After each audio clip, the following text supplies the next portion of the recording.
돌릴 수 있는 환경도 많이 바뀌었다고 생각이 되어집니다. 과거에는 땀을 흘려가면서 손에 부채를 들고 땀을 식혀가면서 하나님 앞에 예배를 드리기 위해 어두침침하고 돌방 같은 곳에 있을지라도 어김없이 다 나와 앉았던 때가 있었습니다. 그러나 지금은 너무나도 좋은 환경, 시원한 곳인데도 불구하고 예배하는 일을 소홀히 하는 모습이 또한 우리 앞에 있습니다. 과거에 그처럼 하나님께 영광을 돌리는 일에 모든 사람들이 마음과 뜻을 다함으로 인해서 하나님 앞에 영광 돌림을 통해 오늘날 우리가 그의 합당한 축복을 받아 누리고 있다면, 우리가 하나님을 버리고 우리의 일신의 쾌락을 위해서 쫓아다니는 모습을 통해서 우리의 후손들도 우리와 같은 축복을 누릴 수 있을까, 그런 생각을 해보게 됩니다. 우리는 이제 다윗에 대한 이야기를 통해서 우리의 삶에 대한 이야기를 나누고 있는데, 사무엘상 19장은 사울이 다윗을 죽이기 위해 얼마나 노력을 하고 있는가 하는 것을 잘 묘사해주고 있습니다. 그런데 신기한 것은 사울이 이를 위해서 모든 권세를 동원하고 집념을 불태우는 반면에 다윗은 도망하는 일만 하고 있다고 하는 것입니다.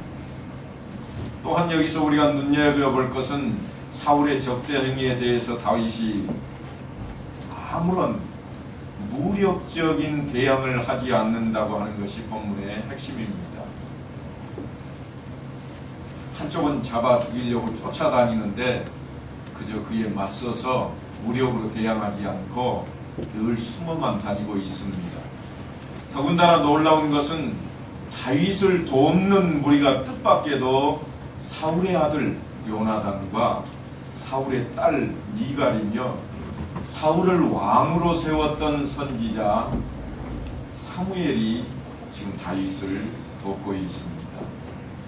다윗이 이리저리 피해 다니다가 나중에는 라마, 나요시라는 곳까지 피난했는데 사울이 거기까지 쫓아왔고, 거기까지 왔다가 하나님의 영에 붙잡혀서 다윗을 죽이는 일에 실패했다 하는 것이 19장의 전반적인 내용입니다. 이런 내용들은 우리로 하여금 하나님의 백성들의 삶이 이 세상에서 어떠한가, 또 하나님의 자녀로서 가지는 소망과 약속들이 어떤 모습으로 성취되어 가는가 하는 것에 대한 모습을 잘 보여줍니다. 세상 가운데 우리의 처지는 다윗과 같다에 아우를 것입니다. 온 천하 만물의 유일하신 주인인 하나님이시여, 우리는 다 그 하나님의 백성이고 왕같은 제사장들이지만, 그럼에도 불구하고 지금은 세상의 세력이 득세하여 있고, 그래서 하나님의 백성들을 핍박하고 해하려 하기 때문에 하나님의 백성들이 오히려 피하여 가는 수밖에 없는 때에 살고 있습니다. 사울은 그가 가진 모든 권세와 힘으로 자신의 뜻을 이루려고 그렇게 하지만 사실은 유익한 결과를 얻지 못하고, 그런 결말을 보지도 못하고 증오심만 불태우다가 스스로 파멸하는 존재가 되고 맙니다. 오히려 도망다니고 있는 정말 처량해 보이는 이 다윗이지만 다윗이 승리자가 되고 있습니다. 주님께서도 마태복음 7장 18절에서 이런 말씀을 하십니다. 좋은 나무가 나쁜 열매를 맺을 수 없고 못된 나무가 아름다운 열매를 맺을 수 없느니라. 그러면서 또 말씀하시기를 그들의 열매로 그들을 알리라 그러십니다. 이처럼 우리는 다 하나님의 백성으로 좋은 나무입니다. 하나님께서 심어 놓으신 좋은 나무들입니다. 그러니까 이 좋은 나무는 좋은 열매를 맺을 수 있는 나무라, 그런 이야기입니다. 좋은 나무와 못된 나무의 구별은 사실 열매에 있지는 않습니다. 그 나무의 정체성과 됨됨이에 있다 해야 옳을 것입니다. 그런데 우리가 눈으로 확인이 안 되니까 늘 무엇을 보는가 하면 열매를 보는 겁니다. 열매를 보고 이거는 배나무로구나, 이거는 감나무구나, 그렇게 우리가 깨닫게 된다고 말입니다. 어디 그뿐입니까? 정말 좋은 나무인 줄 알고 키우다 보면 뻘감나무가 있어서 그것도 손톱만큼만 작은 열매만 맺는 그런 나무가 되어서 버림받는 나무들도 있습니다. 그러니까 우리가 사는 세상에서 우리 자신들이 무엇을 했느냐 혹은 못했느냐 하는 그것이 중요한 내용이라기보다는 오히려 우리가 가지고 있는 존재 가치가 무엇이냐 하는 것이 중요하다고 하는 것을 지금 주님께서는 좋은 나무를 통해서 우리에게 가르치고자 하고 있습니다. 이 좋은 나무라고 하는 증거는 갈라디아서 5장에 잘 드러나 있습니다. 갈라디아서 5장 16절에 보면 너희는 성령을 따라 행하라 그리하면 육체의 욕심을 이루지 아니하리라 그럽니다. 성령을 따라 행하라 그러면 육체의 욕심을 이루지 않을 것이라.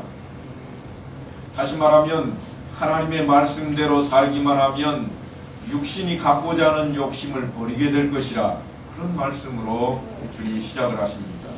그래놓고 22절로 23절에 가면 오직 성령의 열매는 사랑과 희락과 화평과 오래 참음과 자비와 양선과 충성과 온유와 절제니 이 같은 것을 금지할 법이 없느니라 그랬습니다.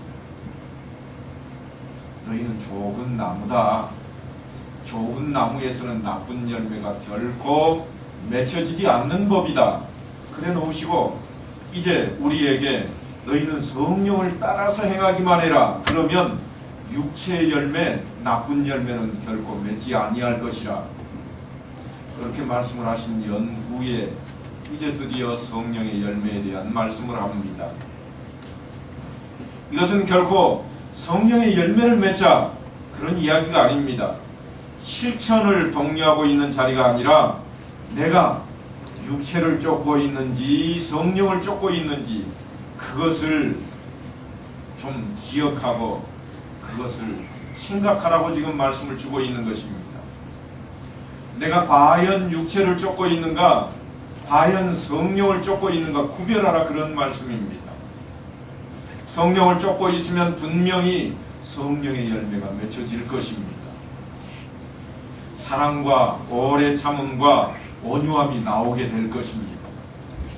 내가 신앙적인 열심과 노력과 그래서 변화된 내용을 가지고 있다고 생각하는데 나를 자세히 들여다보니 그런데도 불구하고 그 열매가 여전히 술 취함과 방탕함과 투기와 분열과 싸움이 일어난다고 한다면 역시나 아직 나는 육체를 쫓고 있는 것이라 그렇게 성경이 진단을 해주고 있는 것입니다. 성경은 분명하게 성령의 열매를 맺으라 하고 강조하기보다는 네가 성령의 열매를 맺느냐 안 맺느냐 하는 것보다 오히려 성령을 쫓는 사람이냐 아니면 육체를 쫓는 사람이냐 하는 쪽에 관심을 갖게 하시고 그 결과를 너 자신을 돌아보고 판결하라고 말씀을 합니다. 네가 과연 어떤 모습이냐? 그렇다면 이 모습에 따라서 성령을 쫓는 자라 말할 수도 있고 육체를 쫓는 자라 말할 수도 있다고 하는 것입니다. 신자들의 신자된 가치는 성령의 열매가 맺힌다고 하는 것으로부터 시작이 됩니다. 신자된 정체성과 그 내용이 세상 사람들과 다르다고 하는 것은 세상은 결코 그런 것을 만들어내지 못하기 때문입니다. 왼쪽 뺨을 맞았는데 오른쪽을 내미는 것은 세상 사람들이 할 수 있는 일이 결코 아닙니다. 예수 믿는 사람이 아니고서는 그런 말조차 들어보지 못하고 삽니다. 오리를 가자고 하는데 심리까지 동행을 해준다고 하는 것은 누가 미쳤다고 그 일을 하냐 그렇게 세상 사람들은 이야기합니다. 내가 무엇 때문에 오리를 따라가야 되느냐고 오히려 가는 것조차도 꺼려하는 것이 세상입니다. 그러나 예수를 믿는 사람들은 오리를 가자고 그러면 오리만 가주는 게 아니라 심리까지라도 가주는 것이 우리들의 모습이 되어야 된다고 성경이 늘 말씀을 하고 있습니다. 신자된 그 정체성, 그 내용이 세상 사람들과 분명하게 다른 것입니다. 세상은 우리가 가지고 있는 사랑과 희락과 화평과 오래 참음을, 그리고 자비와 양선과 충성과 온유와 절제를 만들어낼 재주가 없습니다. 우리 눈에 보이는 것이 그럴듯해 보이는 것이 있다고 한다면 그것은 짝퉁입니다. 세상 사람들이 말하기를 우리도 선하게 삽니다. 그것은 짝퉁이에요. 진짜가 아닙니다. 속으시면 안 돼요. 그들이 말하기를 우리도 자비를 베풀고 우리도 선한 일을 하며 우리도 온유하고 겸손하다 말하는 것은 우리 보기에 그럴듯해 보이지만 짝퉁일 뿐입니다. 하나님께서 함께하지 아니하시면 그것은 짝퉁일 뿐입니다. 바로 그것이 세상의 정체성입니다. 좋은 나무가 되어야 한다고 하는 것은 철저하게도 정체성에 대한 문제입니다. 본질적인 내용들을 다루고 있는 것입니다. 그 이야기를 확대시킨 내용이 요한일서 5장에 보면 드러나는데요. 요한일서 5장 4절로 5절에 보면 이렇게 기록이 되어 있습니다. 무릇 하나님께로 난 자마다 세상을 이기느니라. 세상을 이기는 승리는 이것이니 우리의 믿음이니라. 예수께서 하나님의 아들이심을 믿는 자가 아니면 세상을 이기는 자가 누구냐 그랬습니다. 세상을 이기는 방법은 오직 믿음뿐이다 그럽니다. 세상에는 많은 사람들이 이기고 또 이기기 위해서 열심을 냅니다. 경쟁을 하고 기고 일어섭니다. 그래서 자신이 최고인 줄 압니다. 그러나 성경은 우리에게 말씀하기를 그 세상을 이기는 것은 믿음뿐이라 그렇게 말씀을 합니다. 세상에서 자신이 이겼다고 자신이 최고라고 그렇게 외쳐보지만 그는 얼마 가지 못합니다. 금방 바뀝니다. 또 다른 사람이 차지를 합니다. 그러나 믿음은 오직 하나 예수 그리스도로 통하여서 하나님께 영광을 돌리는 것입니다. 그러니 그것이 세상을 이길 수밖에 없는 것입니다. 그것은 예수 안에 있는 믿음, 그러니까 하나님께서 예수 안에서 구원하시고 목적한 하나님의 백성이라 칭한 그러한 정체성이 우리에게 있는 것입니다. 신자들의 존재는 그렇습니다. 성령의 열매로 확인한 것처럼 그런 성품과 그런 생명과 진리의 존재입니다. 그렇다면 우리가 어떻게 세상을 이기겠습니까? 세상을 힘으로 이기는 것이 아닙니다. 세상 사람들은 세상적인 방법으로 승리와 성공을 추구하고 예수 믿는 사람들은 믿음으로 하나님을 동원해서 승리와 또한 성공을 쟁취한다 생각하면 오산입니다. 그런 이야기가 아닙니다. 하나님을 동원해가지고 우리가 이긴다. 그런 의미가 결코 아니에요. 세상이 줄 수 있는 것과 하나님께서 주시는 것 사이에서 우리가 싸우고 있는 겁니다. 그러니까 세상에서 주는 것을 차지하지 못했다고 우리가 실패했다. 그렇게 판결할 수가 없다는 겁니다. 세상을 이기는 신자들의 승리의 무기는 믿음의 내용에 있습니다.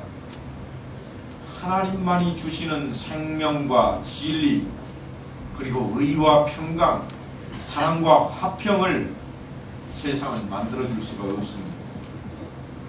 여기에 세상을 이기는 믿음이 있고 신자의 유일한 방법이 있는 것입니다. 세상 사람들과 똑같은 승리와 세상의 성공을 요구하는데 그 방법이 기독교적이냐 아니냐 그런 것을 가지고 신앙을 구별할 수는 없습니다. 다윗과 같이 우리의 삶은 이 세상에서 쫓겨다니는 삶일 수 있습니다. 그러나 어떤 형편에 있든지 세상적인 시각으로 볼 때 더 가졌느냐 못 가졌느냐 더 배웠느냐, 못 배웠느냐, 높으냐, 낮으냐, 이런 차이는 있을지 모르지만 그것은 우리의 믿음을 증명하고 채우고 또한 세우는 것과는 무관합니다. 더 배우면 신령해지고 못 배우면 덜 신령해지는 법은 없습니다. 그것은 예수 안에서 모든 사람에게 차별 없이 허락된 구원이고 진리고 은혜라는 말씀입니다. 그것이 바로 우리에게 허락된 복입니다. 우리가 쫓겨다니는 신세고 낮아져 있다고 할지라도 지금 어려운 처지에 있다고 할지라도 하나님의 자녀가 아닌 것은 결코 아닙니다. 우리가 부유하고 성공하고 더 똑똑하다고 해서 그것 자체로 하나님께 더 쓸모있는 인생이라고 말할 수도 없습니다. 우리는 신자된 삶을 어떻게 살아야 되는지, 무엇이 신자된 복과 책임과 자랑인지를 많이 놓쳐버리고 있습니다. 그래서 흔히 이렇게 생각합니다. 다윗과 같은 믿음도 사울과 같은 권력도 한꺼번에 다 가져야 되겠다. 하지만 그럴 수는 없습니다. 그것은 신앙이 아니라고 사실 성경이 말씀을 하고 있습니다. 여호수아서 1장을 가보면 여호수아를 향한 하나님의 큰 위로와 거역할 수 없는 명령으로 가득 채워져 있습니다. 강하고 담대하라. 너를 당할 자가 없게 될 것이다. 그 이유는 내가 너와 함께 할 것이기 때문이다. 너는 율법을 떠나지 말고 그 율법대로 살아라. 그러면 네가 형통하고 너를 대적할 자가 없게 될 것이다. 그런 이야기입니다. 그래서 우리는 너무나도 쉽게 하나님께서 함께 하시기 때문에 여호수아에게 큰 힘도 주시고 모든 대적을 이기고 승리하게 하실 것이라고 생각을 해버립니다. 물론 그 내용에는 큰 문제가 없어 보입니다. 그러나 여기에서 이야기하는 것은 현실적인 차원의 힘과 승리가 아니라고 하는 거예요. 전혀 다른 것입니다. 여호수아는요, 사실 위대한 이스라엘의 지도자였던 모세의 부관으로 평생을 살아온 사람입니다. 어려서부터 하얀 수염이 휘날릴 때까지 모세의 종과 같은 모습으로 살아왔습니다. 그런데 지금 한 시대의 영웅이요 위대한 지도자인 모세가 죽어버렸습니다. 모세는 애굽에서 바로의 손으로부터 이스라엘을 구원해냈던 영웅입니다. 그런데 무명이었던 여호수아가 이제 이 백성들을 이끌고 약속의 땅 가나안으로 들어가야 되고 원주민들을 쫓아내는 일을 해야만 합니다. 그러니까 여호수아는 당연히 두려워했을 것이지만 그가 두려워한 이유가 있습니다. 그게 뭔가 하면 자신은 모세만큼 위대한 인물이 아니라 하는 생각 때문입니다. 내가 어찌 모세처럼 할 수 있을까? 그래서 두려운 겁니다. 그런 그를 하나님께서 위로하시면서 말씀하시기를 모세의 위대함은 모세에 있지 아니하고 내가 모세와 함께 했기 때문이라 그렇게 말씀을 하십니다. 그러면서 똑같이 너에게도 함께 하실 것이니 겁먹지 말라.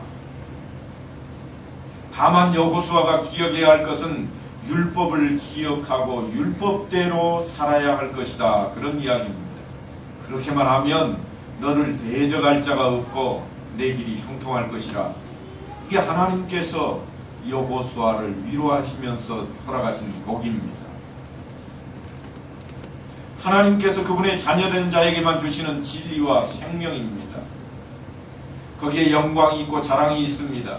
세상은 그것을 만들지 못하는 것입니다. 세상은 의와 생명을 만들지 못하고 세상에는 사실 성실이 없고 정직이 없습니다. 그곳에는 화평이 없고 행복이 없습니다. 늘 다른 사람을 누르고 올라서야 되고 다른 사람을 속이고 자기가 차지해야만 하는 것이 세상입니다. 그래서 우리가 여호수아가 율법을 지켜야 되는 것이 하나님께서 그를 세우시고 지도자로 삼으심에 대한 정체성의 확보라고 한다면 우리가 믿음을 지키는 것 또한 그러하다고 하는 것입니다. 그것은 본인의 책임이요 동시에 하나님의 목적이고 그렇게 함으로써 세상과 구별되어서 그와 견줄 자가 없는 자로 하나님께서 세우시는 것이 하나님의 뜻이다. 그런 이야기입니다. 모든 신자들의 생애와 존재도 동일합니다. 그것은 신앙을 지켜야 되는 유일하고 절대적인 근거이기 때문입니다. 여러분, 봄이 되면 싹이 나옵니다. 그 싹이 나오듯이 우리를 막을 길은 없습니다. 땅을 뚫고 나오는 싹의 힘은 대단합니다. 어려움을 이겨냅니다.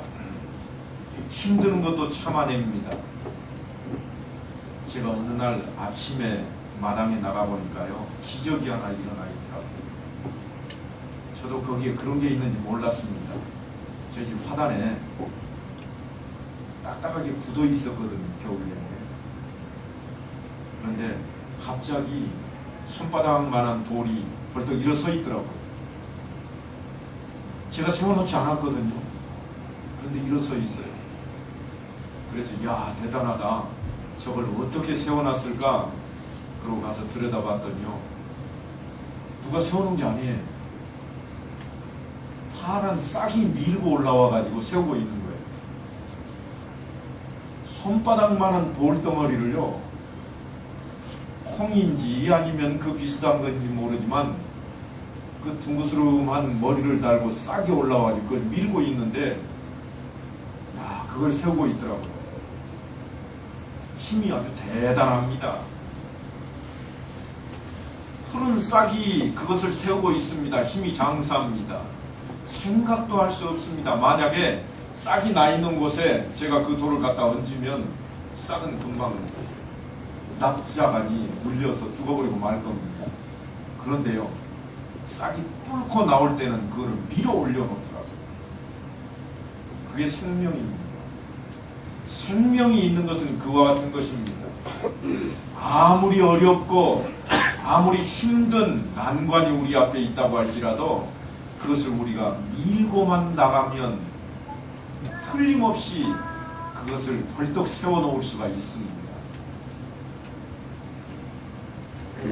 생명의 힘을 막을 수 있는 것은 아무것도 없습니다. 우리 한번 인사하십시다. 샬롬.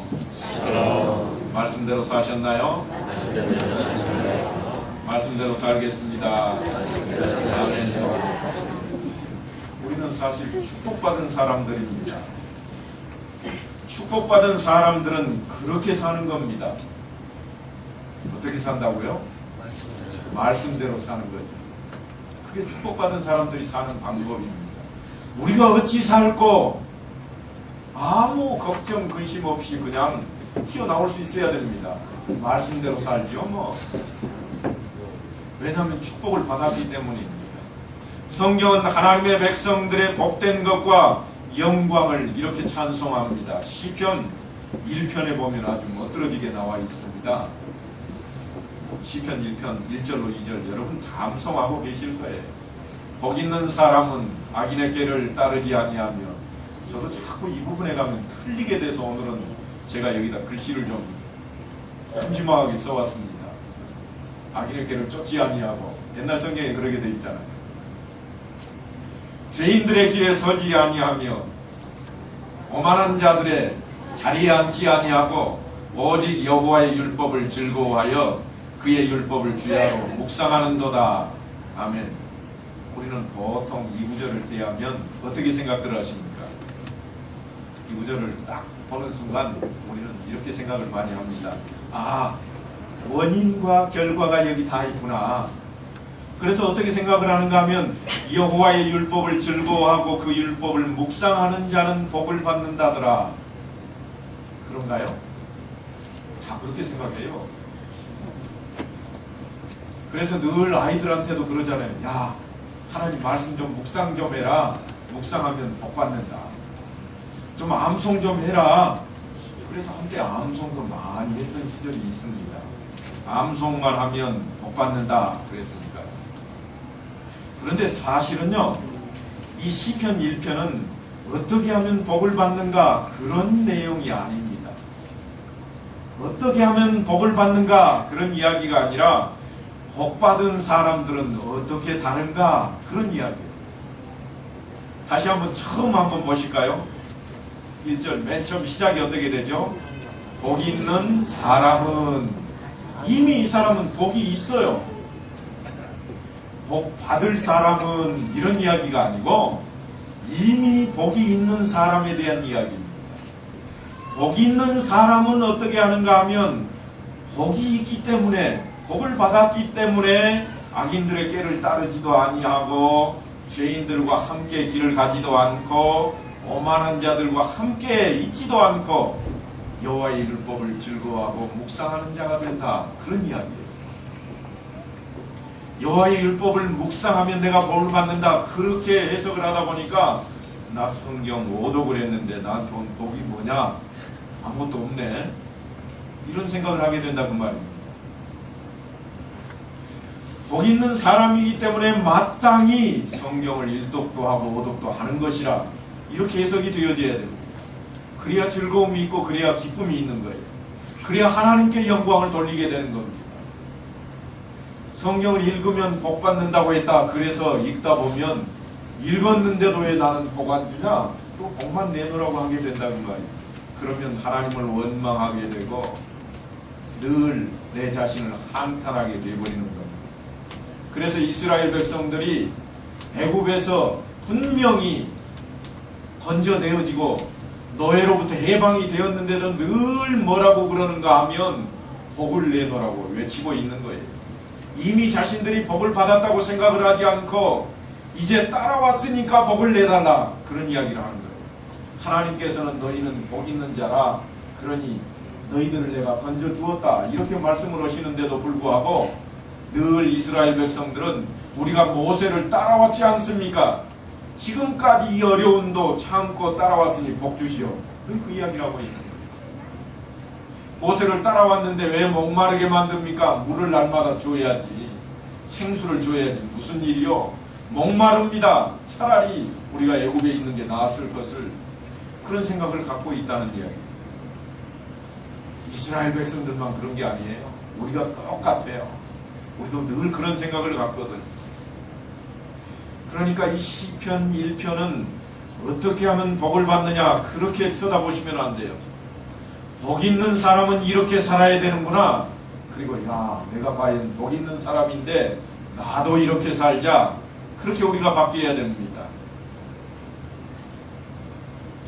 우리가 이 문제를 이해하기 위해서는 조금만 과거로 거슬러 올라가면 됩니다.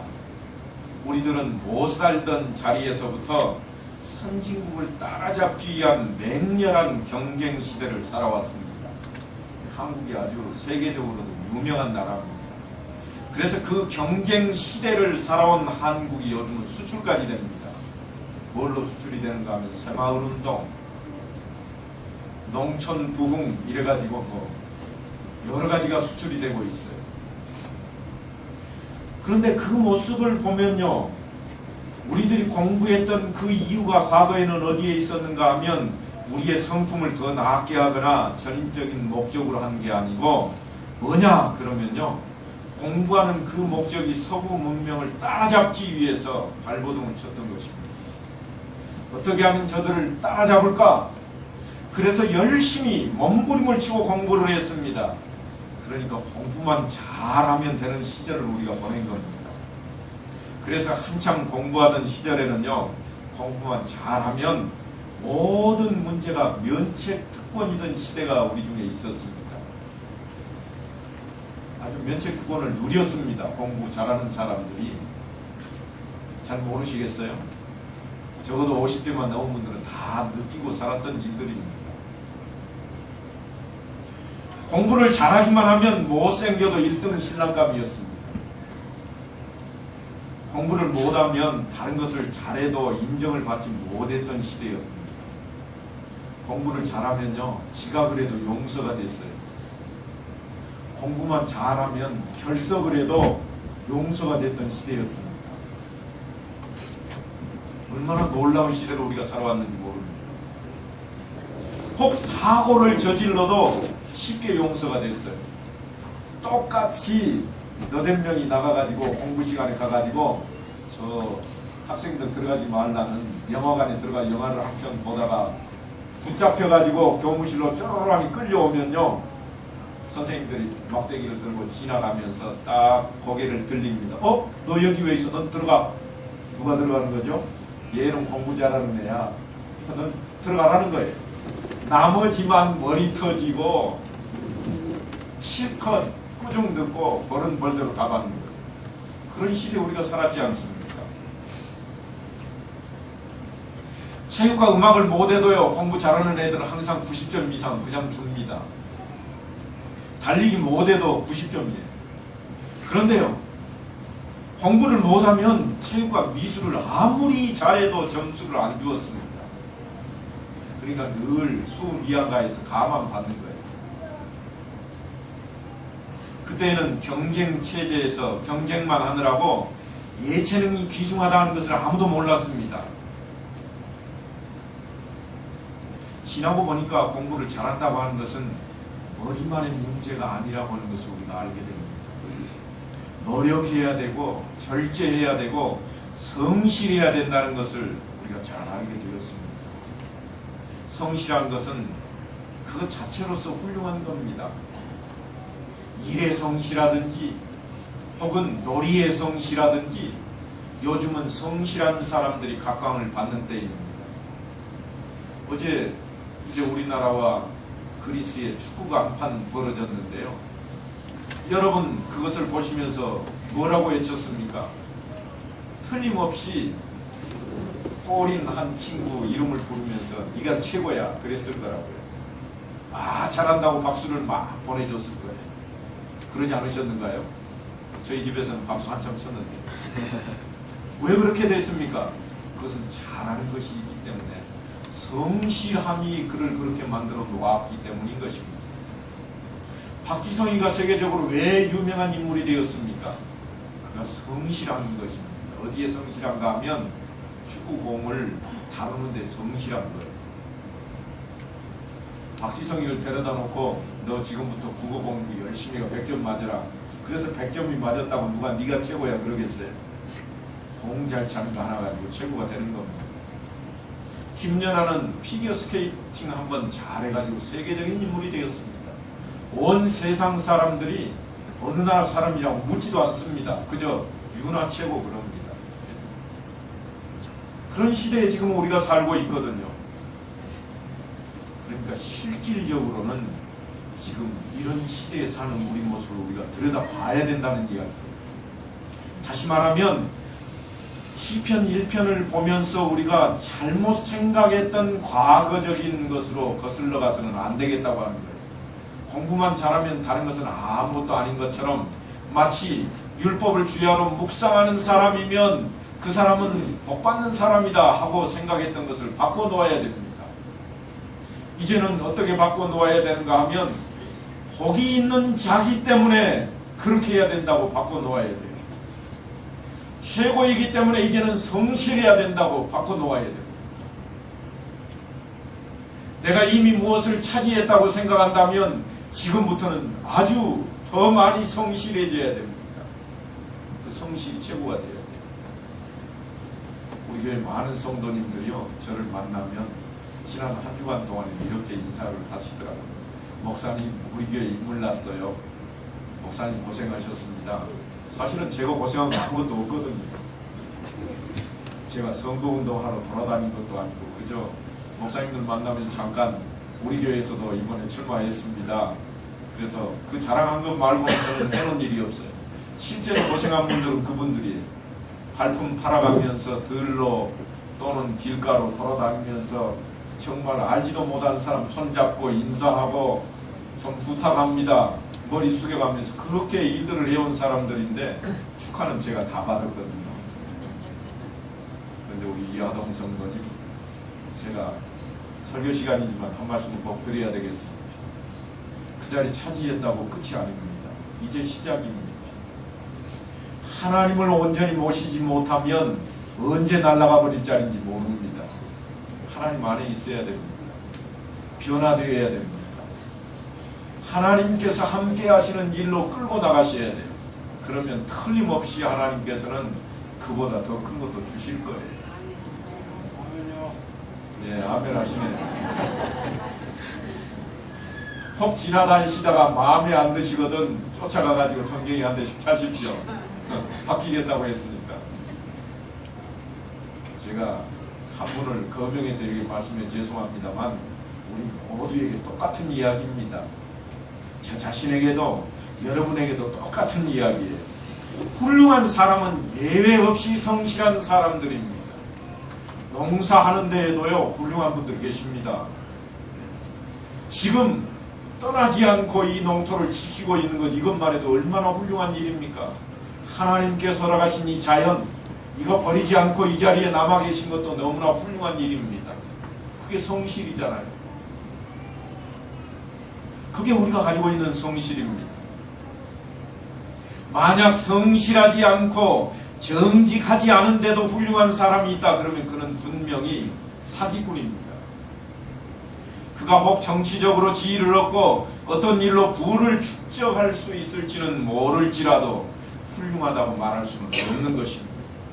훌륭한 사람은 예외 없이 성실하고 정직하기 때문입니다. 성경은 지금 그런 이야기를 하고 있습니다.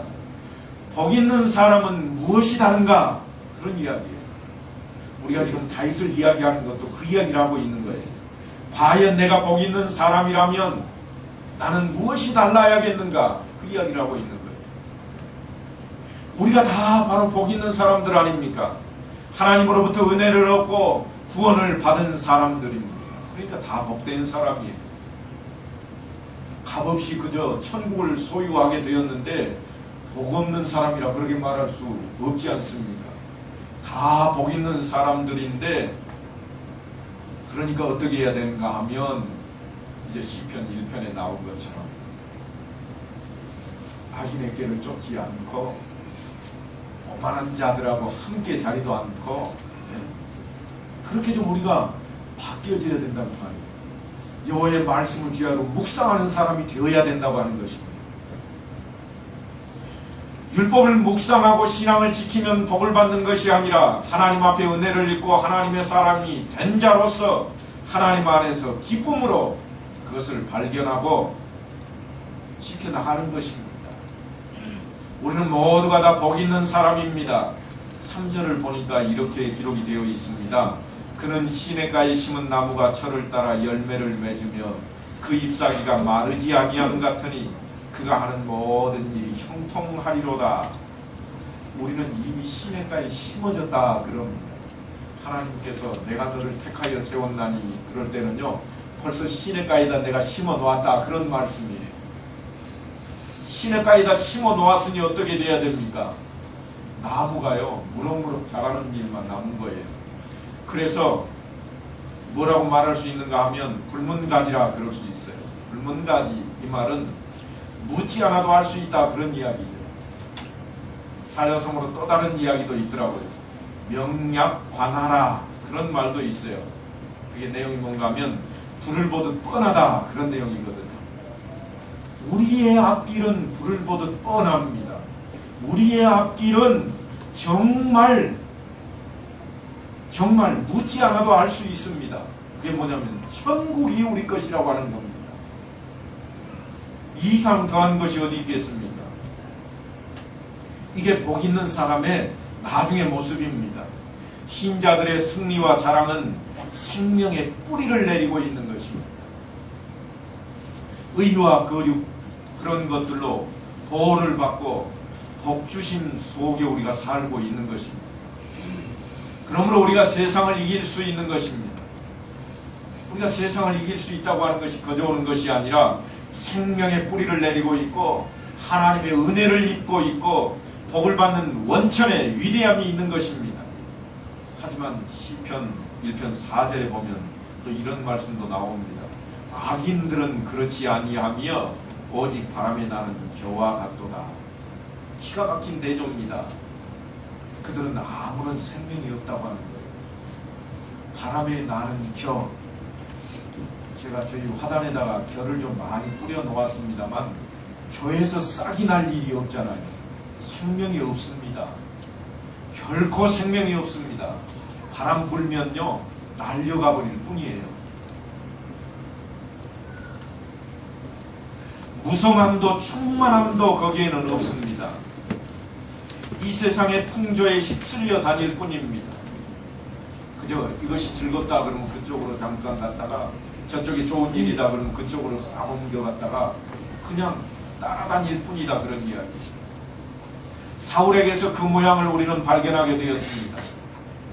그러니 우리가 다윗과 같은 부르심을 받았다 할지라도 우리는 하나님의 자녀입니다.